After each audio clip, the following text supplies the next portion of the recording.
A mais alta corte brasileira está na boca do povo. Vamos considerar povo todo mundo, Sim. Desde autoridades, menos autoridades, um cidadão comum que acompanha um noticiário, vê alguma transmissão pelas câmeras do próprio Supremo, câmeras da Justiça. A mais alta corte estar na boca do povo, ser conhecida de alguma maneira, por algum motivo, é bom. Eu acho que é bom. A questão é saber como ela ficou conhecida, né? Só para a gente não pegar o caso brasileiro e olhar um pouco para fora e pensar na importância disso, né? A gente viu a Suprema Corte Americana, que é a mais antiga dessas Supremas Cortes, né? Que se incumbem aí de resolver se questões são ou não são constitucionais, por exemplo. Ela, há pouco tempo, decidiu sobre a questão do aborto, né? Que havia, por decisão da Suprema Corte lá no começo dos anos 70, sido tornado legal como um direito das mulheres, o direito reprodutivo, e de repente teve uma reversão disso agora. É um assunto que ficou na boca do povo americano e do mundo inteiro, né? Porque foi uma notícia que teve alcance internacional. Essa mesma Suprema Corte, agora, há poucos dias, ela decidiu também sobre a questão de se o presidente Trump, né, o ex-presidente Trump, pode ou não ser tirado da cédula em alguns estados por conta de ter conspirado contra a democracia americana. Decidiu que não, ele tem que ficar na cédula. De novo, ela voltou a ter protagonismo, né?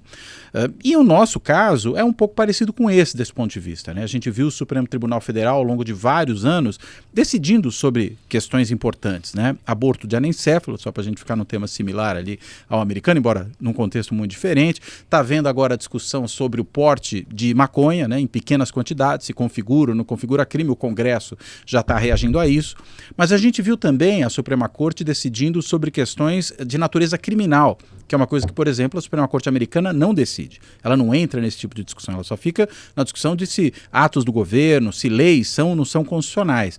E no nosso caso, não. Ela é a última instância também da justiça para vários assuntos, inclusive assuntos da esfera criminal. Então a gente teve o julgamento do mensalão, teve aí o julgamento de casos relacionados à Lava Jato, depois teve a reversão de alguns deles, né, como o caso do próprio Lula, né, que havia sido preso, de repente se cancelou o julgamento dele por parcialidade do juiz, por foro inadequado, e agora a gente vê o Supremo envolvido com as investigações relativas às ameaças à democracia.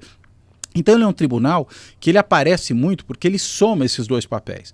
O de corte constitucional, como a americana que eu usei de exemplo, mas ao mesmo tempo de tribunal de última instância que entra em temas espinhosos. Uhum. E o fato da gente ter também no Brasil autoridades que têm foro especial, né, o chamado foro privilegiado, e que precisam ser julgados apenas no Supremo, isso leva um monte de casos para lá. O próprio caso, aí, envolvendo os atos antidemocráticos, não só o 8 de janeiro, mas tudo aquilo que conduziu a ele, como tem deputado, tem senador, teve em algum momento até o presidente da República envolvido nisso, ele acaba ficando no Supremo, uma vez que começou lá, acaba continuando lá. Resultado, o tribunal fica na ordem do dia. Uhum. E claro que também em alguns momentos do passado ele ficou também muito em evidência, talvez por certas decisões, digamos, polêmicas, o que é inevitável que haja. De novo, vou lembrar da decisão sobre o aborto nos Estados Unidos, que gerou uma imensa polêmica lá. Aqui, várias decisões do Supremo, união civil entre pessoas do mesmo sexo, que depois, por ordem, não do Supremo, mas do CNJ, foi convertido em casamento. Gerou uma baita polêmica na época, mas será que o Supremo está legislando? Não está legislando? Mesmo tema aparece agora, porque se for para legislar é o legislativo, não é o judiciário, mas se for para interpretar a lei à luz da Constituição, aí o jogo pode ser outro. Mas quando ele entra nesses temas polêmicos, ele aparece. E só para fechar essa primeira parte da conversa, porque a gente tem também ministros do Supremo que são muito loquazes, né? Ou como dizia meu filho quando era pequeno, muito falativos. Falativos, né? E aí, consequentemente, eles se expõem e expõem a própria corte o tempo inteiro, né? Às vezes, me parece até de forma inadequada, deveria ali haver um certo recato dos juízes do Supremo, eles não são palpiteiros gerais da República, embora se comportem muitas vezes assim. Uhum. Vamos lembrar para as pessoas que algumas vezes não tem muita familiaridade. A nossa Suprema Corte tem como função principal o quê? Olha, a função principal da Suprema Corte, essa é uma corte constitucional, né? É decidir, afinal de contas, se certas normas, né, leis, decretos, portarias, até enfim, decisões de governo de um modo geral, se elas estão ou não de acordo com a Constituição. Porque se uma lei, se uma decisão do governo não está de acordo com a Constituição, ela não pode vigorar. Ela tem que cair. Aquela lei tem que ser declarada inconstitucional. Para isso a gente tem as ações declaratórias de inconstitucionalidade, ADIs, né, como se chama. Então alguém entra ali com uma ação e não é qualquer pessoa que pode entrar, são alguns atores institucionais que podem entrar com ela, e aí a lei perde validade.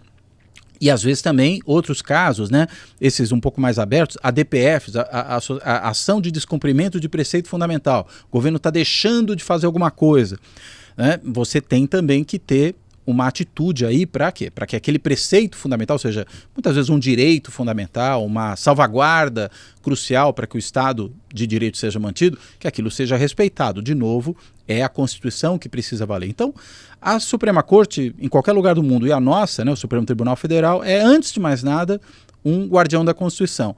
A gente até poderia, e até acho que talvez devesse, tirar o papel de Supremo como corte de última instância.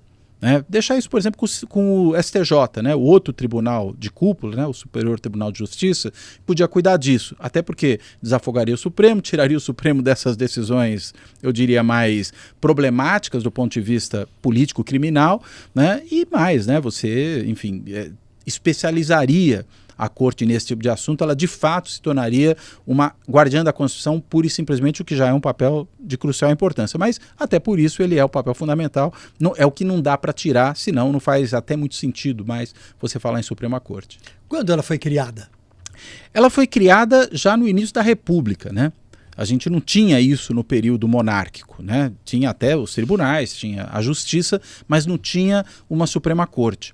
Como na República a gente copiou muito do que era o sistema norte-americano, né? Veja que o Brasil era uma monarquia e uma monarquia parlamentarista durante todo o período do Império, né? Dá para fazer uma longa discussão sobre isso também, de parlamentarismo às avessas, que o parlamentarismo não era bem como deveria ser. Isso é outra história, mas o fato é, quando vem a proclamação da República, a gente não só deixa de ser monarquia, vira república, mas a gente deixa de ser parlamentarista, vira presidencialista, e deixa de ser um país unitário para ser uma federação. É tudo cópia dos Estados Unidos. E junto com isso veio a criação de uma Suprema Corte, como eles tinham lá, né? O Supremo Tribunal Federal é criado nesse contexto, né? Veja, isso, o fato de ser uma cópia, em boa medida, né? Isso não é um problema em si, né? Mas é só mostrar que dali é que veio a inspiração. Mas até aí, mesmo as Supremas Cortes europeias foram criadas depois da americana, também inspiradas nela, né? Para esse papel aí de controle de constitucionalidade, ou seja, de proteger a Constituição, evitando que ela seja desrespeitada por leis, por normas inferiores à Constituição. E o nosso Supremo Tribunal Federal teve o mesmo propósito, mas ele já desde o começo tinha também o papel de tomar algumas decisões que ultrapassavam só essa questão meramente interpretativa da lei.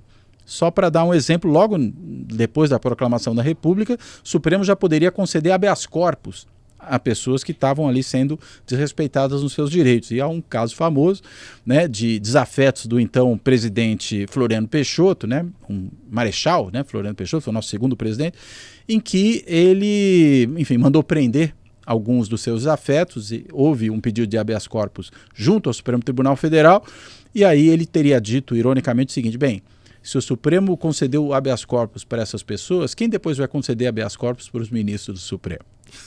Então mostra que o Supremo já tinha naquele contexto um papel que ultrapassava um pouco essa questão só de controle da constitucionalidade, mas ele já estava ali atuante na Primeira República.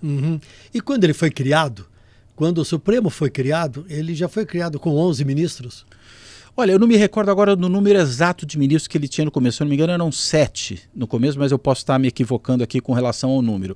Esse número variou ao longo da história. Sim. Né? Variou, inclusive, em função da variação de regimes que nós tivemos ao longo do tempo. Né? É bom lembrar que a gente teve 7 constituições no Brasil, praticamente cada uma correspondendo a um regime político. A gente teve a Constituição do Império, tudo bem, essa aí não tinha Suprema Corte, não tinha Supremo Tribunal Federal, até porque não éramos federais, né, éramos unitários. Depois você tem a Constituição da República, você tem a Constituição de 34, né, aquela que o Vargas possibilita que seja aprovada ali com pressão, inclusive da Revolução Constitucionalista de São Paulo. Aí você tem a Constituição do Estado Novo de 37, você tem a Constituição de 46, quando Vargas cai e o país se democratiza, tem a Constituição de 67, né, quando os militares já estão no poder e instituem uma Constituição, você tem uma emenda constitucional de 69, que na prática é uma nova Constituição, e finalmente você teve a de 88. A cada momento, você sempre tem algum tipo de alteração. A cada vento, né? Você tem uma alteração. Estou fazendo uma né? brincadeira, mas é isso. A cada momento da história política do país, dependendo de quem esteja no comando do barco, né? O barco vai para lá, o barco vai para cá, vamos redigir um novo texto. Esse é o perigo. Mais né? ou menos, né? Ao ponto do cara que chega na livraria e pergunta se tem a Constituição brasileira e o livreiro diz, não, aqui a gente não trabalha com periódicos. Né?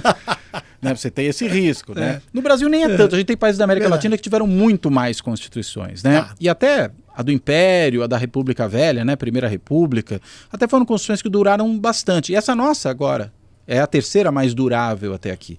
Então, até que a gente passou a idade média das constituições no mundo, que é de 19 anos ao longo da história. Né? Então, até que não estamos tão mal.